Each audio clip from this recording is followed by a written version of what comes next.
صرف اپنے وطن کی خاطر اس مادر وطن پر قربان ہو جائے، کیا اس کا ہمت ہوگی، کیا ان کا جذبہ ہوگا۔ تو شہباز شریف صاحب بھی یہ تمام تر جب ان کے لواحقین سے شہداء کے ملے تو ان کی بھی آنکھیں نم ہو گئیں اور بڑے جذباتی مناظر بھی دیکھنے کو ملے۔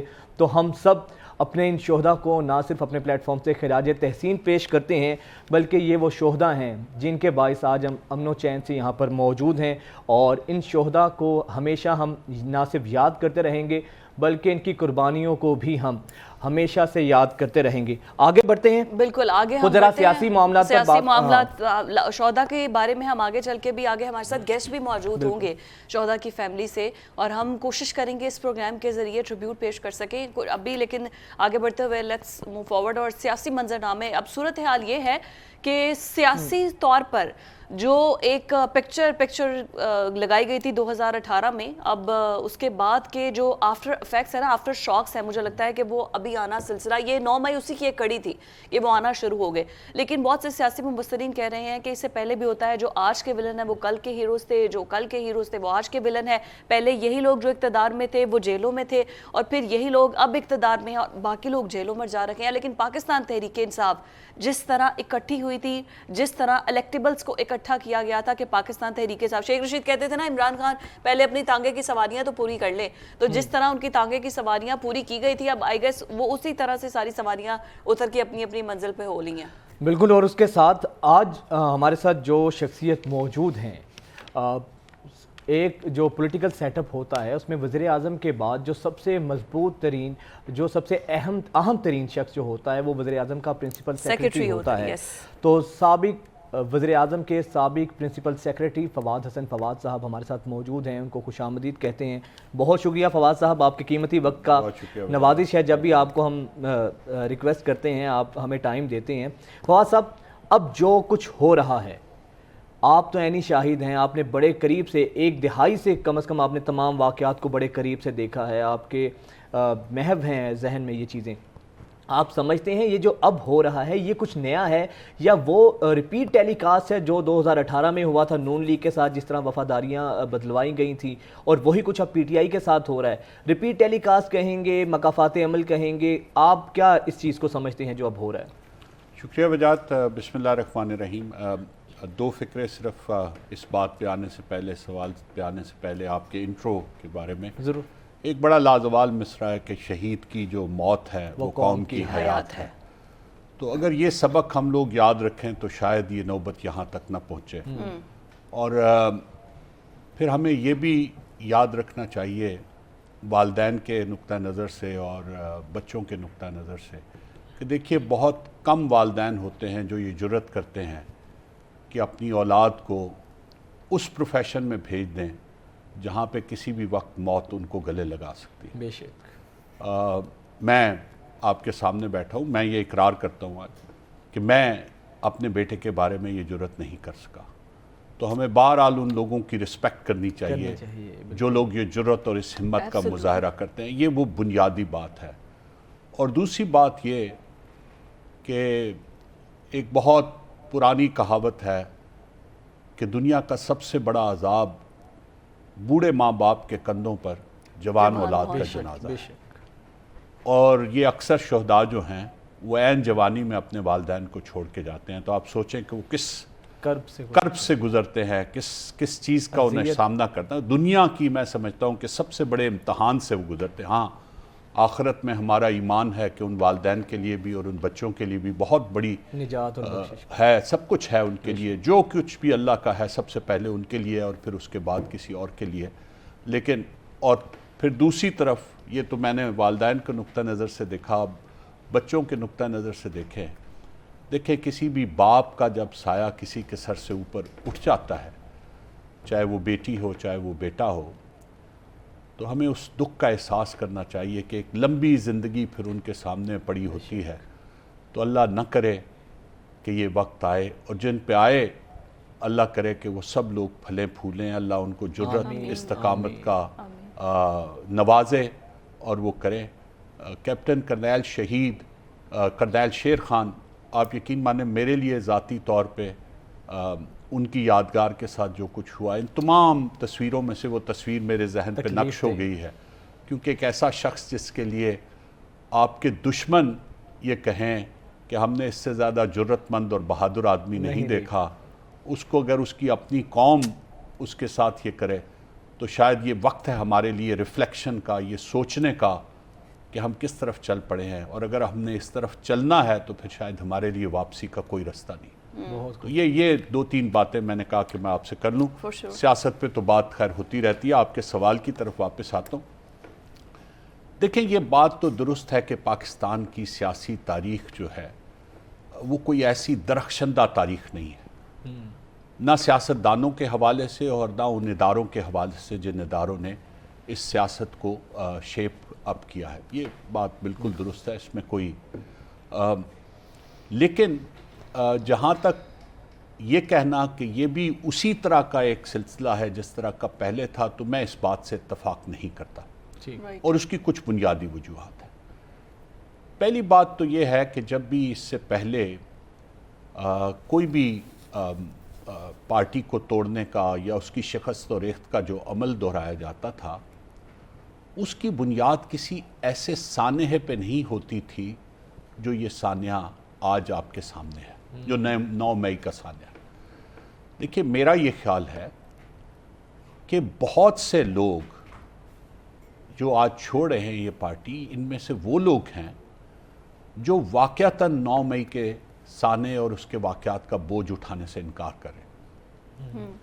دیکھیے، یہ ایک مختلف صورتحال ہے۔ بالکل 2018 میں یا اس سے پہلے 2002 میں جب پیٹریاٹس بنائی گئی، پیپلز پارٹی کو توڑا گیا، یا 2000 اس سے بھی پہلے 1983 1980 کی دہائی میں جب پیپلز پارٹی پہ پہلے شکست و ریخت کا عمل ہوا، تو اس وقت بھی وجوہات مختلف ہوتی تھی، لیکن کوئی ایسی صورتحال نہیں ہوتی تھی جس میں براہ راست کسی ایک پارٹی نے ایک ملک کا جو قومی تشخص ہے اس کے کچھ لوگوں نے اس پر حملہ کیا، اور اس حملے سے پہلے ایک باقاعدہ نیریٹو بنایا ہو جس میں اس کی طرف اشارہ کیا جائے۔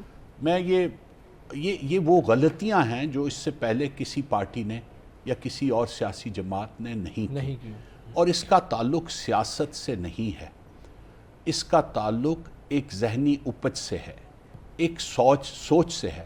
اور یہ بدقسمتی کی بات ہے کہ ایک سیاسی جماعت جس کو اتنی پبلک سپورٹ حاصل تھی، یہ اس بات سے انکار کرنا بیوقوفی والی بات ہے، اتنی سپورٹ حاصل تھی، اس نے بجائے یہ کہ وہ اپنی اس طاقت کا رخ جو ہے وہ تعمیری طرف رکھتی، وہ ان چیزوں کی طرف رکھتی، وہ پاکستان کی سیاست کو بہتر بناتی، وہ پاکستان کی معاشرت کو بہتر بناتی، وہ پاکستان کی معیشت کو بہتر بناتی، اس نے اپنا رخ کچھ ایسی طرف کر لیا جس سے اس پاکستان کا وجود جو ہے براہ راست اس پہ سوال۔ یہ میرے کہنے کی بات نہیں ہے، آپ کے جتنے دشمن ممالک ہیں ان کا میڈیا چیخ چیخ کر یہ کہہ رہا ہے کہ یہ خلیج کہاں سے آئی، اور یہ بڑی پرانی خواہش تھی خاص طور پہ بھارت کی کہ کوئی ایسا منظر ہم کیپچر کر سکیں، کوئی ایسا منظر دنیا کو دکھا سکیں جس میں یہ ہو کہ شاید پاکستان کے عوام جو ہیں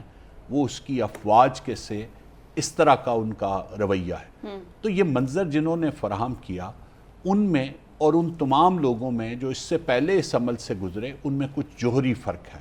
تو میں یہ سمجھتا ہوں کہ اس جوہری فرق کو ضرور ذہن میں رکھنا چاہیے۔ فواد سر، آپ کو نہیں لگتا کہ جب اے پی ایس ہوا تھا، سانحہ اے پی ایس، تب بھی پی ٹی آئی نے انارکی پھیلائی ہوئی تھی اور اس دوران دھرنا چل رہا تھا، پھر یہ انسیڈنس ہو گیا، اس کے بعد انہوں نے دھرنا ختم کر دیا 26 دن کا، ابھی بھی پی ٹی آئی 1 سال سے یہ بیانیاں بنا رہی تھی، اور اس کے بعد جا کے یہ رزلٹ ہمیں ملا ہے جو ہم نے 9 مئی کو دیکھا ہے۔ اس طرح سے یہ ایگریشن، یہ ایگریسونیس ابھی حکومت کی کہاں دیکھتے ہیں، کیا ذمہ داری ہے کہ وہ اس کو کم کر سکے، ختم کر سکے؟ دیکھیں، بات یہ کہ یہ تو ایک دنیا میں اختلاف کا حق سیاسی جماعتوں کے نہیں، عام لوگوں کے ساتھ بھی ہوتا ہے، احتجاج کا حق بھی عام لوگوں کے پاس ہوتا ہے، لیکن وہ بہرحال یہ تمام حقوق جو ہوتے ہیں وہ کچھ قیود کے بھی پابند ہوتے ہیں، اور وہ بنیادی یہ جو توازن ہے وہ بنیادی طور پہ آپ کا آئین اور آپ کے قوانین فراہم کرتے ہیں۔ تو احتجاج کا حق تو 2014 میں بھی ان کے پاس تھا اور اب بھی ان کے پاس ہے، لیکن وہ احتجاج اس طرح سے نہیں ہو سکتا جس طرح سے یہ احتجاج نے اس نے روک لیا۔ آپ اپنے سیاسی حقوق کے لیے احتجاج کر سکتے ہیں، آپ الیکشن کے انعقاد کے لیے احتجاج کر سکتے ہیں، آپ حکومت وقت کے خلاف احتجاج کر سکتے ہیں، لیکن آپ جو سرکاری املاک ہیں، جو آپ کی پبلک پراپرٹیز ہیں یا جو یادگاریں ہیں ان کو تو جلانے اور گرانے پہ نہیں آتے۔ اور سب سے بڑی بات یہ ہے کہ 2014 کا اس میں حوالہ بہت ریلیونٹ ہے فضا جو آپ نے دیا۔ 2014 سے یہ جو سلسلہ شروع ہوا اس میں ہماری بدقسمتی ہے، اور یہ بھی اس کو اس نقطہ نظر سے بھی دیکھا جائے کہ ایک تو وہ ہمارے اس وقت کے نظام حکومت کی کمزوری کو بھی سامنے رکھا جائے وہ کیوں تھی، اور دوسرا ہمارے نظام انصاف کو بھی دیکھا جائے کہ وہ تمام لوگ جنہوں نے وزیر اعظم ہاؤس پہ حملہ کیا، جنہوں نے پاکستان ٹیلی ویژن کی بلڈنگ کے اوپر دھاوا بولا، جنہوں نے سپریم کورٹ کے باہر جا کے کپڑے سوکھنے کے لیے لٹکائے، جنہوں نے ان کے سپریم کورٹ کے مین گیٹ کے اوپر رستے بند کیے اور دوسرے رستوں سے لوگوں کو آنا جانا پڑا، اور پورا کئی ماہ تک جو ہے وہ آپ کا جو شاہراہ آئین ہے، کانسٹیٹیوشن ایونیو جو ہے وہ بند رہی، ہر قسم کے پوری شاہراہ دستور جو ہے وہ کئی ماہ کے لیے بند رہی۔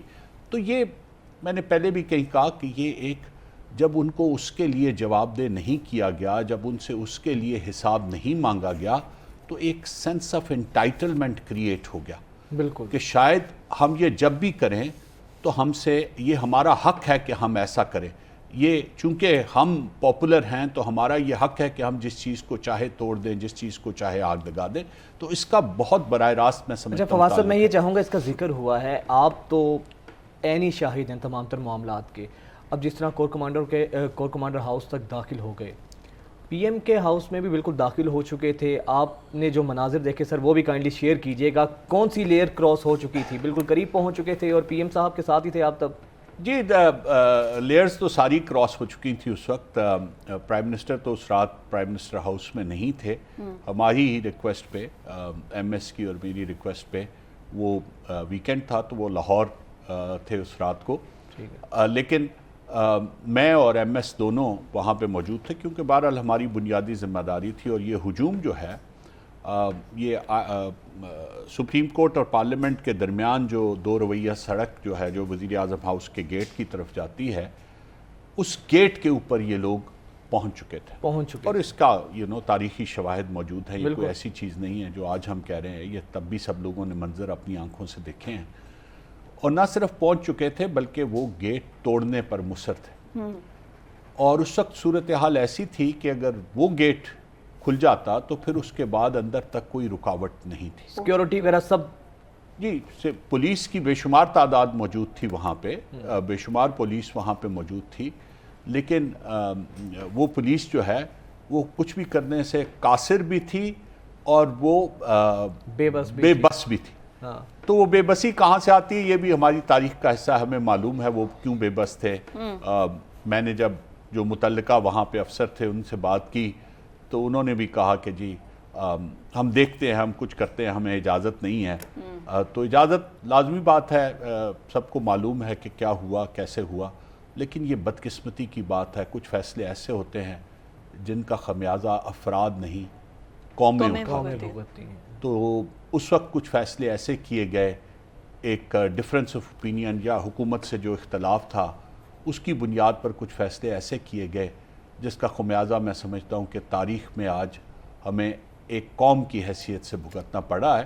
لیکن ہر جس کو کہتے ہیں ایڈورسٹی میں ایک موقع ہوتا ہے کہ آدمی اس کی تشخیص کرے کہ کیا غلطی ہوئی، ایک فرد کی حیثیت سے ہم سے کیا غلطی ہوئی، ایک ادارے کی حیثیت سے کیا غلطی ہوئی، ایک قوم کی حیثیت سے کیا غلطی ہوئی، اور اگر صرف ہم یہ سبق ہی سیکھ لیں کہ یہ غلطی اور اس کو آئندہ کے لیے درست کر لیں تو میں سمجھتا ہوں کہ شاید اس نقصان کا ازالہ ہو سکے۔ تو یو تھنک عمران خان میں اتنی اکاؤنٹیبلٹی ہے کہ وہ دیکھ سکیں، سمجھ سکیں، پروسیس کر سکیں کہ یہ غلطیاں مجھ سے ہوئیں اور یہ کچھ میں نے قوم کے ساتھ کر دی ہے؟ دیکھیں میں ذاتی طور پر ان کو نہیں جانتا، لیکن وہ سب کچھ جو میرے سامنے ہے اس کو دیکھ کے مجھے ایسا نہیں لگتا کہ وہ کسی بھی سٹیج پر یہ سمجھیں گے کہ یہ میرا قصور ہے۔ میں یہ سمجھتا ہوں کہ ان کا ذہن جو ہے وہ وہی سینس آف انٹائٹلمنٹ میں انہی کے لیے یوز کرتا ہوں کہ ان کا یہ خیال ہے کہ مجھے یہ حق حاصل ہے۔ جو کچھ بھی میں کرتا ہوں، جو کچھ بھی میں کہتا ہوں، جو کچھ بھی میں بولتا ہوں، جس کسی کے بارے میں جو بھی زبان استعمال کرتا ہوں، مجھے اس کا حق حاصل ہے. اور یہ کوئی آج کی بات نہیں ہے، یہ پچھلے 1 سال میں نہیں آیا. یہ طرز بیان یا یہ طرز جو ان کا تقریر ہے اور جس طرح سے وہ بولتے ہیں، یہ کئی سالوں سے چل رہا ہے. اور ہماری بدقسمتی ہے، میں بار بار کہتا ہوں، ہماری بدقسمتی ہے کہ اس وقت جتنے بھی لوگ موجود تھے، جتنے بھی ادارے موجود تھے، جن کو یہ دیکھنا چاہیے تھا، بنیادی طور پر سب سے پہلے میں سمجھتا ہوں کہ نظام انصاف کے اداروں کو یہ دیکھنا چاہیے تھا کہ جب اس طرح کی زبان استعمال، اس قسم کی نفرت انگیز زبان استعمال ہوگی، اس قسم کی تفریق اور تقسیم پیدا کی جائے گی معاشرے میں، تو اس کا نتیجہ کیا نکلے. اور میں نے یہ بار بار کہا ہے، وجاہت کئی بار کہا ہے کہ پاکستان کا اس وقت سب سے بڑا مسئلہ، ہاں پاکستان کی معیشت پاکستان کا سب سے بہت بڑا مسئلہ ہے. ہاں پاکستان کی جو سروائیول ہے اکنامک، وہ پاکستان کا بہت بڑا مسئلہ ہے. لیکن ایک ایسے آدمی کی حیثیت سے جس کا جینا مرنا اس ملک کے ساتھ ہے، اس قوم کے ساتھ ہے، آپ یقین مانیں میں سمجھتا ہوں کہ اس سے بھی بڑا مسئلہ پاکستان کا وہ تقسیم ہے. ہر گھر میں، ہر گلی میں، ہر محلے میں، ہر شہر میں اور پورے ملک میں وہ تقسیم ہے، ہر ادارے میں وہ تقسیم ہے جو ان کچھ سالوں میں ہم اس جو نیریٹو ہے اس سے آئی ہے. اختلافات ہوتے ہیں، سیاسی جماعتوں کے بھی اختلافات ہوتے ہیں. ایک نظام حکومت کے اندر جو ادارے قائم کرتے ہیں مختلف ایشوز کے اوپر، ان کے مختلف سوچ ہوتی ہے، اس میں ڈیفرنس. اور یہ پاکستان میں خالی نہیں ہوتا. بہت کوشش ہو رہی ہے کہ بہت سی چیزوں کو یہ رنگ دیا جائے کہ یہ صرف پاکستان میں ہوتا ہے. نہیں، یہ پاکستان میں نہیں ہوتا، یہ پوری دنیا میں ہوتا ہے. امریکہ میں بھی اسٹیٹ ڈپارٹمنٹ اور پینٹاگون کے نظریات مختلف ہوتے ہیں کسی ایشو کے بارے میں. آپ نے بالکل صحیح فرمایا. سر یہ بتائیے، اگر میں آپ سے پوچھوں، کیونکہ آپ تو پرنسپل سیکریٹری تھے نواز شریف صاحب کے، بنیادی وجہ سر اگر 2 الفاظ میں آپ 2 ٹوک اس کا جواب دے سکیں کہ نواز شریف صاحب کا ان کو اقتدار سے باہر نکالنے کی وجہ کیا تھی، جو اس کے بدلے میں پھر تبدیلی پروجیکٹ کو لانچ کیا گیا، اور پھر آپ کے ساتھ جو کچھ ہوا، جس طریقے سے آپ تو ایک سیاسی جماعت کے ساتھ بھی سیاسی فرد بھی نہیں تھے، آپ تو ایک بیوروکریٹ تھے جو پچھلے گزشتہ 35 سال سے سرو کر رہے تھے، اور پھر اس کے بعد آشیانہ میں مبارک بھی آپ کو بری بھی کر دیا گیا باعزت. تو سر کیا کہیں گے آپ، کیا وجہ تھی نواز شریف صاحب کو بے دخل کرنے کی؟ پہلی تو بات تصحیح میں کر دوں، عدالت نے ابھی بری نہیں کیا، اس میں ایک نیب نے رپورٹ جمع کرائی ہے، تو عدالتی مرحلہ ابھی باقی ہے. میں اس کو بریت اسی وقت سمجھوں گا جب عدالت اس پہ مہر تصدیق ثبت کرے گی. اور ویسے تو اس نظام احتساب اور نظام انصاف دونوں کی سچی بات ہے، اب کوئی حیثیت باقی نہیں رہی. اور میں سمجھتا ہوں کہ بہت زیادہ ضروری ہے کہ اس پوری چیز کو ایک قوم کی حیثیت سے ہم دوبارہ دیکھیں اور اس کی جو فالٹ لائنز ہیں ان کو درست کرنے کی کوشش کریں. کیونکہ کوئی بھی ملک، کوئی بھی قوم، کوئی بھی نظام حکومت ایک اچھے نظام احتساب کے بغیر بھی نہیں چل سکتا، اور ایک اچھے اور بے لاگ نظام انصاف کے بغیر بھی نہیں چل سکتا. تو یہ تو پہلی بنیادی بات ہوگی. دوسرا، جہاں تک یہ میری ذاتی رائے، اور یہ رائے آج نہیں ہے، یہ رائے پہلے دن سے ہے، اور یہ لیڈ اپ میں بھی تھی جب یہ چیزیں شیپ اپ ہونی شروع ہوئی تھیں 2017 اور 18 میں. اس وقت کے وزراء اعظم اور اس وقت کے جو کی لوگ ہیں، جو میرے اپنے کولیگز ہیں سول سرونٹس کے، ان کے ساتھ بھی یہ بے تحاشا مرتبہ میں نے بات کی کہ اس سب کا شاخسانہ جو ہے وہ چائنا پاکستان اکنامک کوریڈور سے سی پیک تھا. جی، میری یہ ذاتی رائے ہے، اور وہ رائے کسی مفروضے پہ مبنی نہیں ہے، وہ رائے میری کسی ہوائی پہ مبنی نہیں ہے، وہ رائے ان تمام حالات و واقعات پہ مبنی ہے جس کو میں نے اندر بیٹھ کے دیکھا. چائنا پاکستان اکنامک کوریڈور اور پاکستان اور چین کے جو بڑھتے ہوئے تعلقات تھے، وہ دنیا کی بڑی طاقتوں خصوصاً امریکہ کے لیے ایک لمحہ، جی ان کے لیے بہت ان کو کھٹک بھی رہے تھے، اور وہ بارہا اس کا اوپنلی اظہار بھی کرتے رہتے تھے. اور اس حوالے سے کوئی ایسی چیز نہیں ہے، بے شمار آپ کو میموز، جن کو میمورینڈمز ہم کہتے ہیں، ایسے مل جائیں گے جہاں پہ یہ کنسرنز کنوے ہوئے ہوں گے. تاریخ اور ریکارڈ کا حصہ ہے. بہت سی میٹنگز کے منٹس ایسے مل جائیں گے جو بہت ٹاپ آفیشلز کے درمیان ہوتی، جس میں بھی موجود تھا. جہاں پہ یہ ساری باتیں کی جاتی تھیں کہ جی چین کے ساتھ آپ کے بڑھتے ہوئے تعلقات ہمارے لیے کنسرن کا باعث ہیں. اور اس وقت یہ بھی دیکھیں کہ چائنا پاکستان اکنامک کوریڈور کی وجہ سے 150 بلین امریکہ نے ایک بڑی جوہری تبدیلی کی اپنی پالیسی میں, اور انہوں نے ہندوستان کو اس خطے کے لیے اپنا اسٹریٹجک الائے بنا لیا. یہ وہی ہندوستان ہے جو اس سے پہلے 60 سال 70 سال میں رشین بلاک میں میجورٹی آف دا ٹائم شامل رہا, جس نے افغانستان کی جنگ میں ان کے ساتھ نہیں دیا, جنہوں نے اس سے پہلے بھی جتنے بھی ان کے دنیا میں جہاں بھی امریکہ نے مختلف جو ان کے تھے منصوبے, ان میں ان کے ساتھ وہ نہیں رہا, لیکن انہوں نے اس کو نہ صرف اپنا اسٹریٹجک الائی بنایا بلکہ ایک نئے اتحاد کو انہوں نے تشکیل دیا, جس میں آسٹریلیا, نیوزی لینڈ, ہندوستان اور امریکہ, کوارڈ جس کو انہوں نے نام دیا, 4 ملکی اتحاد.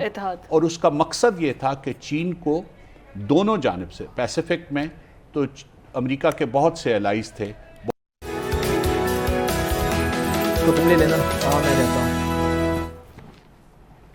بریک میں ایک دفعہ پھر سے آپ کو بریک کے بعد خوش آمدید کہیں گے. اور آج جس طرح آپ دیکھ رہے ہیں کہ پورے ملک بھر میں یوم تکریم شہداء جو ہے وہ منایا جا رہا ہے. اس حوالے سے جی ایچ کیو میں مرکزی تقریب جاری ہے, جبکہ ملتان کور کمانڈر ہاؤس اس کے علاوہ ڈیفرنٹ ایریاز میں جو ہیں شہداء کو خراج تحسین پیش کیا جا رہا ہے. اور اس حوالے سے ملک بھر میں بھی ریلیز نکالی جائیں گی, اپنے شہداء کو خراج تحسین پیش کیا جائے گا. اور کیوں نہ کیا جائے شہداء کو خراج تحسین, کیونکہ یہی تو وہ شہداء ہیں جن کی بدولت آج ہم چین کی نیند سوتے ہیں. ان شہداء نے, جس طرح ہم نے پہلے کہا کہ اپنے خون سے اس گلشن کو سینچا ہے, ان شہداء کی قربانیوں کا ہی ثمر ہے کہ آج آپ اور میں امن کی فضا میں سانس لیتے ہیں. ان شہداء کی ہی قربانیوں کا یہ نتیجہ ہے کہ آج ہم لوگ چین سے آرام سے اپنی نیند سوتے ہیں. اور ان شہداء نے ہمارے کل کے لیے اپنا آج قربان کیا ہے.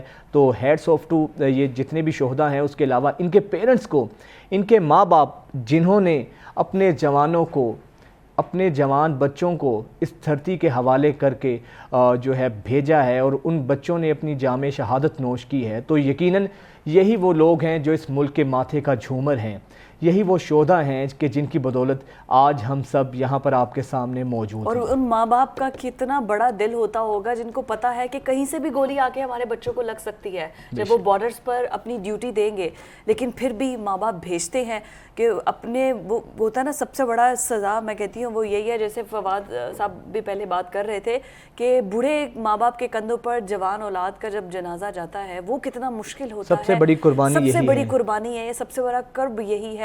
لیکن پھر بھی ایسے ماں باپ کو بھی سلام ہے جو کہ اپنے بچوں کو بھیجتے ہیں ہماری حفاظت کے لیے, کہ ہم لوگ جو ہیں وہ چین کی فضا میں سانس لے سکے. شہداء کی فیملی سے ہی تعلق رکھتے ہیں ہمارے آج کے مہمان, جن کی انٹروڈکشن کی طرف میں چلتی ہوں.